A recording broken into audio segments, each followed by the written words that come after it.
Welcome to the Birth Lounge podcast, an empowering space for expecting and new parents to hear candid conversations with experts to learn how to craft their ideal birth.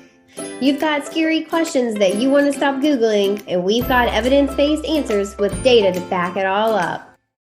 Hey y'all, and welcome back to another episode of the Birth Lounge podcast. Today I have my friend Brit Pados, who is the founder of Infant Feeding Care, on with me. And we're going to be diving into all the things you need to know about choosing a bottle. A lot of parents just think that you just choose one, or whatever your neighbor or your sister or your best friend use is also going to be appropriate for your baby. And that, unfortunately, is just not the truth. There's a lot of things that we want to be considering when it comes to bottle mechanics: the nipple size, the nipple flow, the nipple shape, even how the bottle interacts with the flow of all of that. So Britt, before we get started, welcome to the show. Thank you. Thanks for having me. Absolutely. I'm really excited to dive into all this because I think, again, a lot of people think that choosing a bottle is super simple and that it really doesn't impact too much on your feeding journey, but that's not true. Can you start us off with why we need to be very intentional with choosing bottles? Yeah, I think you're right that oftentimes people choose whatever, their friends gave them or whatever somebody recommended, and for a lot of babies, that can be really fine. There are a lot of babies who will eat from whatever bottle you put in their mouth and they will be fine. But there are also a lot of babies where we really need to be thoughtful about the bottles that we're choosing when we're doing bottle feeding. And also, I think for families who are trying to do a combination of breastfeeding and bottle feeding, that's also a scenario where we need to be thoughtful about the flow rate in particular. Manufacturers make bottles in all sorts of crazy shapes and sizes. And, there's really been a push in the last several years to make bottles that look like the breast. And the reality is that they don't act like the breast in a baby's mouth. So, I think they're for families who are doing a combination of breastfeeding and bottle feeding, having a nipple that encourages the baby to latch in a somewhat similar way. So having, kind of a wider neck of a bottle can be helpful to encourage the baby to sort of position their mouth in a similar way. But we also need to know that the way that nipple sort of moves in the baby's mouth once they're latched is not at all how the breast actually works. There's other babies, a lot of sort of full term, otherwise healthy babies. Like I said, they can eat from pretty much any type of bottle and be pretty safe. But there are lots of babies, even full-term babies, who, do some things like choking and coughing and even gagging. Or if we see them doing things like drooling, where we have some milk that comes out of the side of the mouth. But in particular, babies who are born prematurely, and babies with any type of cardiac or respiratory illness or disease, those babies, it is really, really important that we're choosing a bottle that has a safe flow rate. So most of my work is around flow because I think that is the most important part of choosing a bottle in terms of safety. So, the shape and the size can really be important when we look at things like how well they latch, the position of their mouth. But when it comes to safety, it's really flow rate that's the most important. And you talked about having bottles that are encouraging for babies. I assume you mean having a slower flow rate than what the breast does so that they don't get used to, or what some people may call lazy baby, lazy eater, don't get lazy at the breast, right? We want them to always be having more flow or heavier flow from the breast than we do the bottle. Yeah, so, when people talk about things like nipple confusion, I really think that that's more of a flow confusion. So, when a baby goes to breast, they have to suck, suck, suck, and wait and be patient until the flow starts, right? And then, breastfeeding, the flow is not necessarily slow the whole time. It actually is pretty variable. So it can actually be quite fast sometimes during the letdown. And then we'll slow down for different periods, and it'll change over the course of a feeding. The difference between that and a bottle is that as soon as they latch onto that bottle, the flow starts going, the milk starts coming.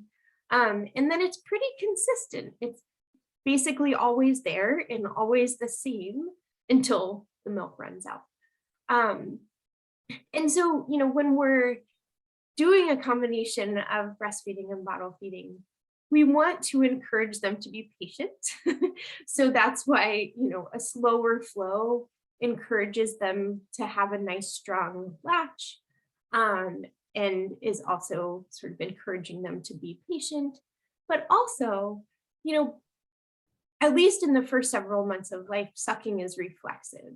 So if you put a bottle in a baby's mouth and it has a really fast flow and there's a lot of milk in there, they're going to suck and suck and suck, and they're going to suck down that bottle real fast because it's basically just a reflex. And if it's really fast flow, their body doesn't have a chance to kind of tell them to like, wait up, I'm full. So that's why, when for breastfeeding in particular, for families doing a combination of the two, having a slower flow is better for kind of all of those reasons. And so when we introduce bottles, a lot of parents are worried that it's actually going to disrupt their breastfeeding journey, right? But then there's also that tug that I need a break, and it'd be really nice if my partner could help me. And also it'd be really nice if a postpartum doula could give my baby a bottle so that I could actually get sleep I'm paying for. Like my mother-in-law, my mom, like the big sibling wants to give the baby a bottle. How do we balance the freedom of bottle feeding with also not disrupting our breastfeeding journey? Yeah, that's a really great question. So, I think initially, because babies have to use their mouths differently at a breast than they do at a bottle, waiting to introduce a bottle until they have kind of established a good latch to the breast can be helpful, just to make sure that they learn that good latch at the breast. At the same time, you're absolutely right. There's a lot that happens in those first few weeks.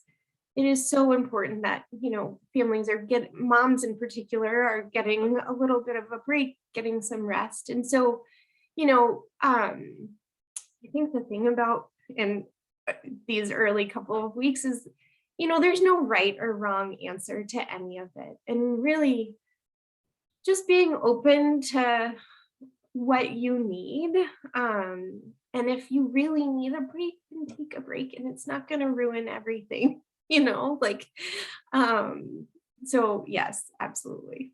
One bottle's not going to ruin it for you, you guys. So let's say that we do see some regression in breastfeeding, because it definitely happens.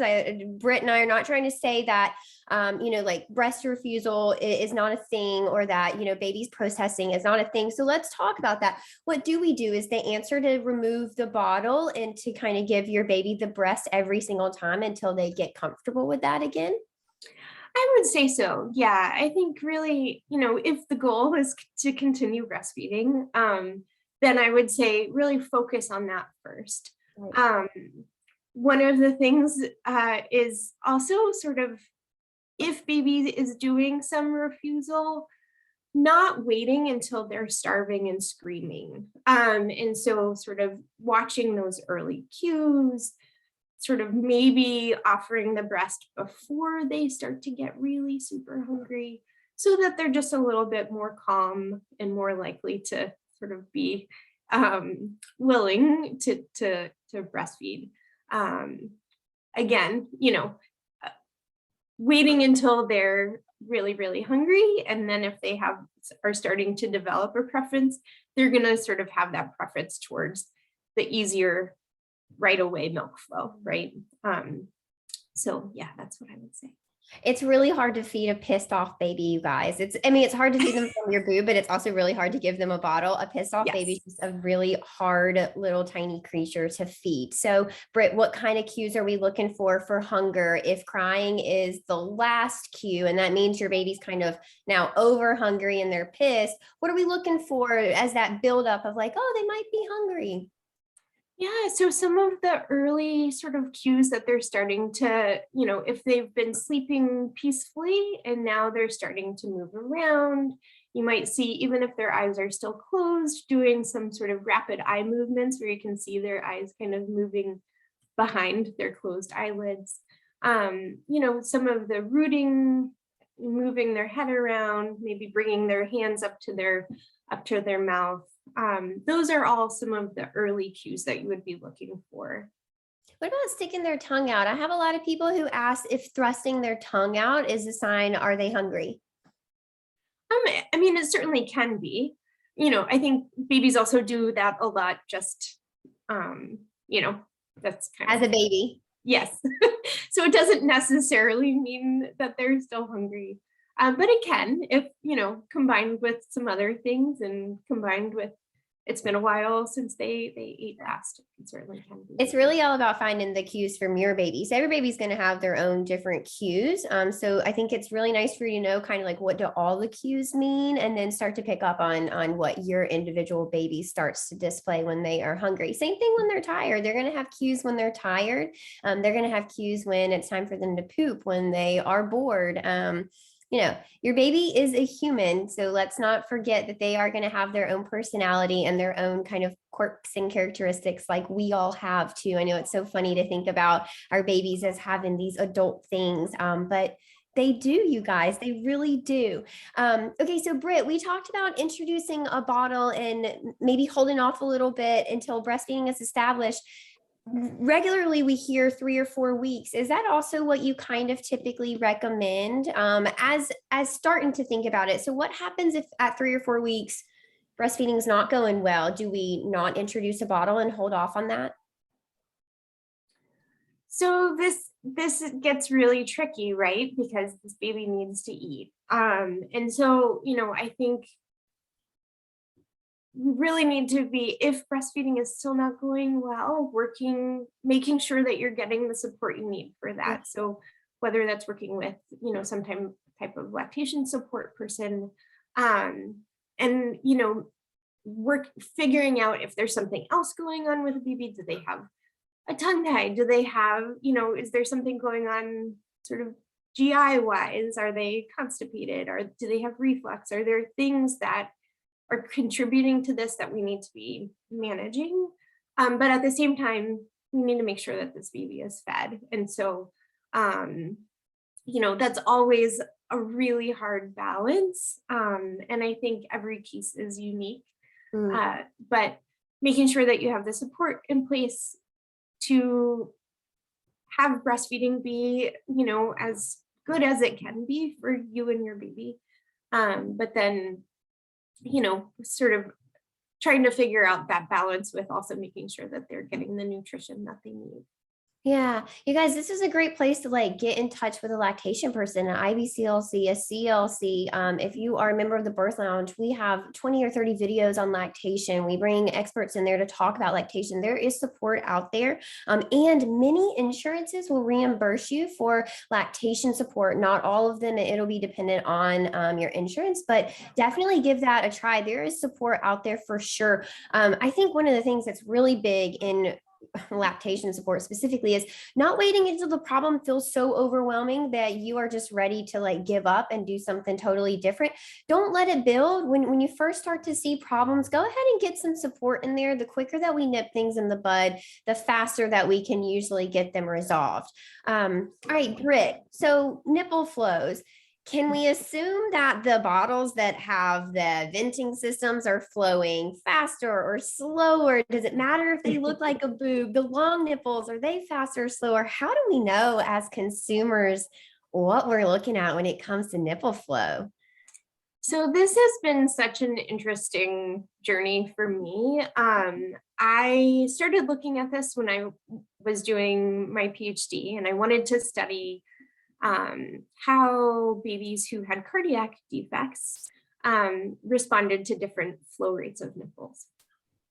And so I sort of started asking myself, well, you know, what does slow flow mean? What does standard flow mean? You know, they have these labels on the package, and, you know, how do I know that one is different than the other? And so I developed this whole system of being able to test the flow rates of bottle nipples. And it has been truly fascinating in ways I could have never imagined, because really the labels mean absolutely nothing. I know. There is no regulation whatsoever of sort of what packaging says.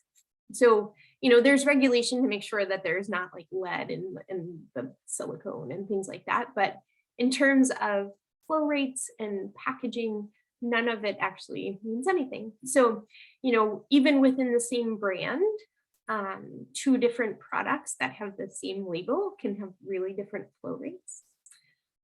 So for example, the Philips Avent Natural and Philips Avent Anti-Colic bottles, even if they both say 0 months plus, they are drastically different flow rates. At the same time, even within the same brand, two different flow rates can actually be so similar that they're essentially not any different from each other. So it has been ploys. This is all just filled with marketing ploys. Yeah, you know, and you know, I'm not sure that it's a marketing ploy as much as it is really just not having any standardization. Exactly. And really not having a way of testing it until I sort of came up with this. And so, you know, some companies now are getting very interested in how their products compare to other company products. And it has now become part of my mission to develop some standardization and develop you know, some standard testing methods. So actually I have some exciting things coming soon this year, where I'm, you know, hoping to advance this area a little bit. But, you know, I think as consumers, it's really hard because you assume that if one brand says, you know, newborn flow or level 1, you would assume that it means something similar to another brand's level 1. And actually that's not at all the case. And that's super confusing, and that's very unfortunate. So what about the same nipple size within the same brand? So if I buy 6 different size 1s from all Dr. Brown's, can I expect them all to be similar, or is that also going to have different flow rates? So that is also something that I've looked at, and not always. So there are some brands that are actually very consistent, one nipple to another. I have found, and I don't have any relationship with Dr. Brown's, I'll say that, but I have found that actually their products are pretty consistent. So whereas other brands, if you pick one nipple and look at the exact same, you know, package and everything of that it can be a very different flow rate. And, you know, again, this, for a lot of babies, that can be fine. But for our babies who are struggling with feeding, and again, those babies who are born premature, those babies with any cardiac or respiratory disease, you know, those babies often have difficulties with feeding. And when they're learning to feed and learning to feed safely, we really need to be offering them the same circumstances while they're learning. So that is going to help them to know, okay, when I'm eating, I can latch sort of with this strength of my, you know, of course, these aren't sort of conscious thoughts that they're having, but Sure. but it's a learning process. They're developing all those connections in their brain to tell them, okay, I latch like this. I can suck this many times and then I need to swallow. I can coordinate my breathing and my sucking and my swallowing in a way that keeps me safe. If we're changing up the flow rate every feeding, even if we think we're using the same nipple, but because it's not very consistent, it's different from one feed to another, they're constantly having to adjust all of those things. And so it makes it more difficult for them to learn how to eat. Yeah, that inconsistency must be really hard. I mean, so many adults struggle with inconsistency. So being a newborn, having to learn kind of a new skill, because, guys, breastfeeding is a learned skill. Yes, your baby knows how to do it, but they have to learn how to do it. It's, written in their DNA, but they don't come here ever having done it before. It's really a brand new skill. That must be super hard. So are there brands and nipples that are better than others for, I'm not going to say for all babies or like for all families, but maybe babies who are specifically struggling and or have one of the factors that you've been mentioning that may impact feeding? Yeah, so the Philips Advent natural nipples, I have found that those are really quite slow. Interestingly, they actually just changed their product and now have what's called a responsive nipple.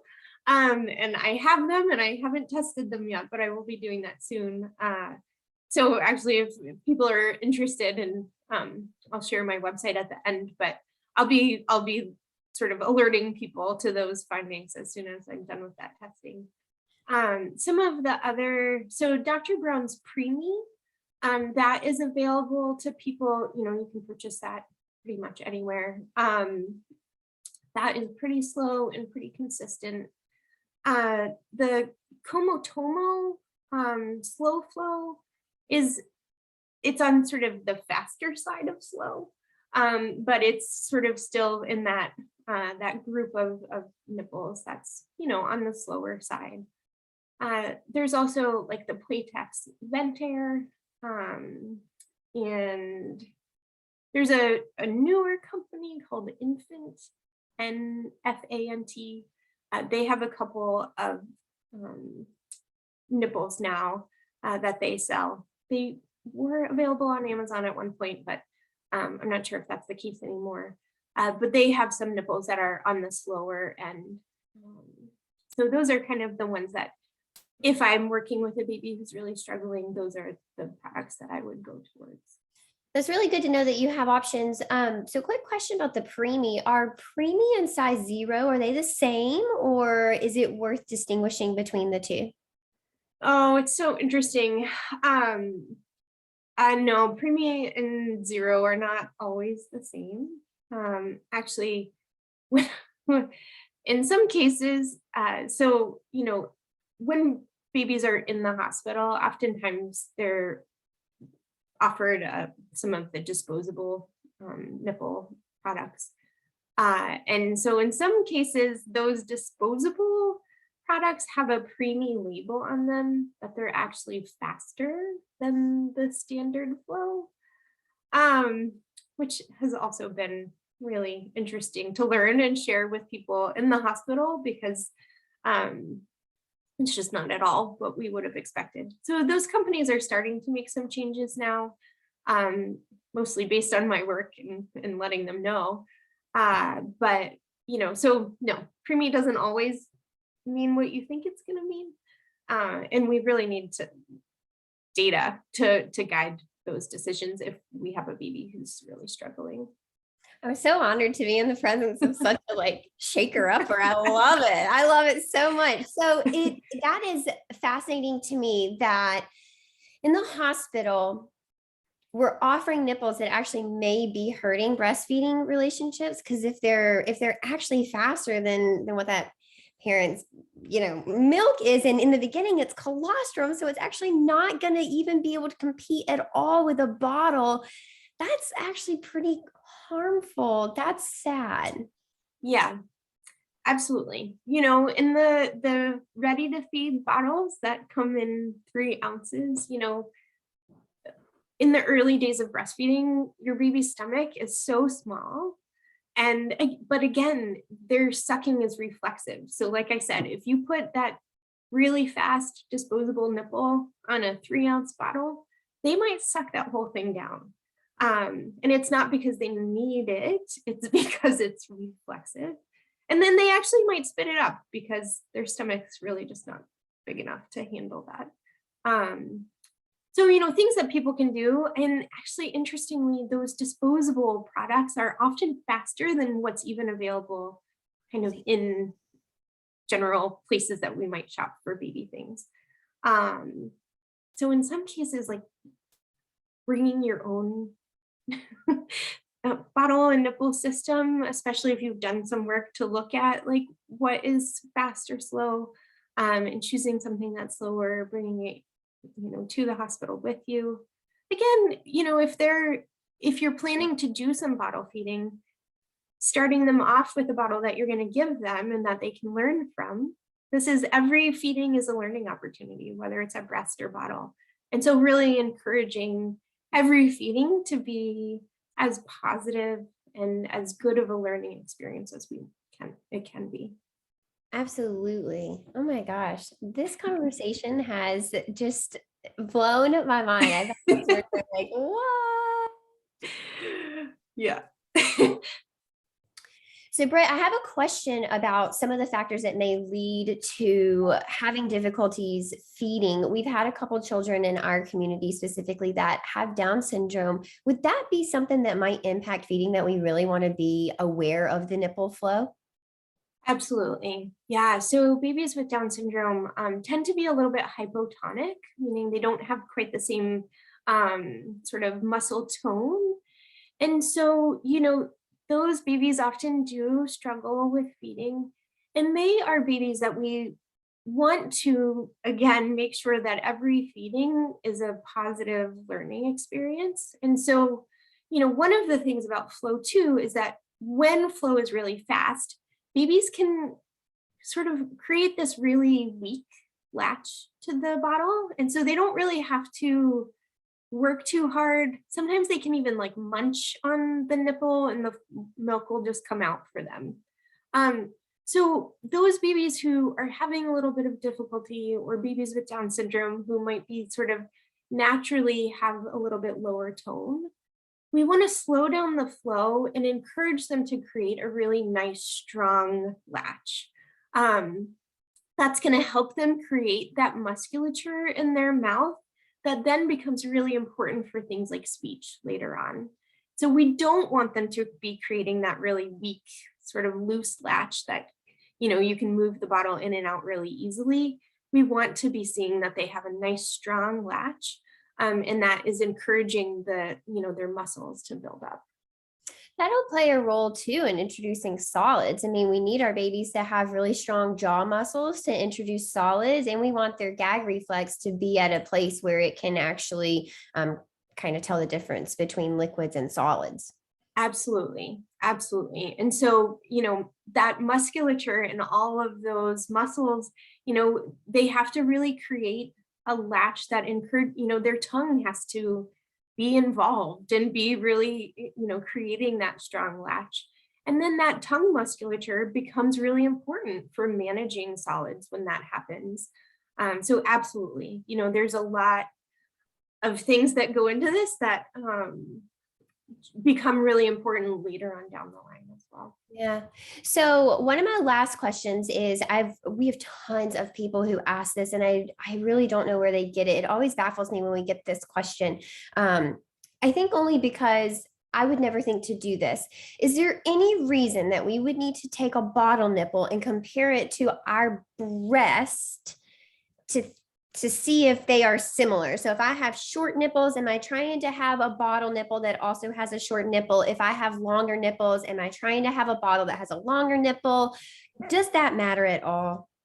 Like I said earlier, the way that the breast moves within the baby's mouth when they are breastfeeding, even nipples that might appear short or appear long when baby's not latched on, that nipple really moves into the baby's mouth and then moves pretty far back into in their throat. And a bottle's just not going to do that. The way that the silicone or the plastic works, it's not going to move in that same way. So, there's certainly some babies latch better to different shapes and sizes of bottles. But I personally don't think that we need to be worrying too much about whether they look like the breast. I think they just function so differently that that's not that important. Yeah, they're just different tools, right? So we're never going to replace the breast with a bottle. And I think that's where a lot of people get hung up.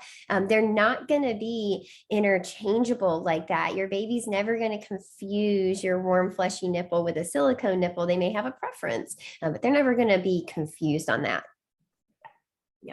Yeah. If they appear confused at all, it's usually just, like you said, developing a preference that tends to be more about flow rate than about the shape or size. It's their first dose of personality. Oh, yeah. Get used to it. Okay, so Brit, before we wrap up, is there anything else that you'd like to leave our community with, or anything that we didn't chat about that you think is very important for people in particular to know about flow rates or nipples before they choose a bottle? Yeah, I think we covered a lot of the most important stuff. So if you're interested in this and want to learn more, I will be sharing more through my newsletter. So if you want to come to my website, it's www.infantfeedingcare.com. You can sign up for the newsletter, and I'll be sharing some important information coming out pretty soon, including, like I said, the new flow rate of the new Avent product. If you're in Massachusetts and your baby is struggling, or you're close enough that you can come to Massachusetts and need help, I am seeing patients clinically for both breastfeeding and bottle feeding support. So that information is available through my website as well. That's awesome. Brit has some amazing data, you guys. We send our people to Brit to take care of all of their lactation stuff. And they all come out fixed up better than when we sent them in. So she gets our seal of approval on this end. So Brit, thank you so much for this conversation. This was great, from flow rates to complications that can happen to how do we distinguish between the marketing to when do we introduce a bottle to what do I do if my baby decides they don't like my boob anymore. This has just been a conversation that is going to change so many lives. I'm so grateful that you joined us today. Thank you so much. Thank you for having me. I appreciate it. All right, guys, we will see you next week for another episode of the Birth Lounge podcast. Until then, if you're listening on the podcast, check us out on Instagram at Tranquility by Hihi, or over on YouTube. And if you're watching us on YouTube, head over to Instagram and find us, or check us out on the podcast. Bye, y'all. Thanks for joining us. I'll see you next time on the Birth Lounge podcast. Until then, head over to Instagram and find us at Tranquility by Hihi and give us a follow. You can also check us out at thebirthlounge.com.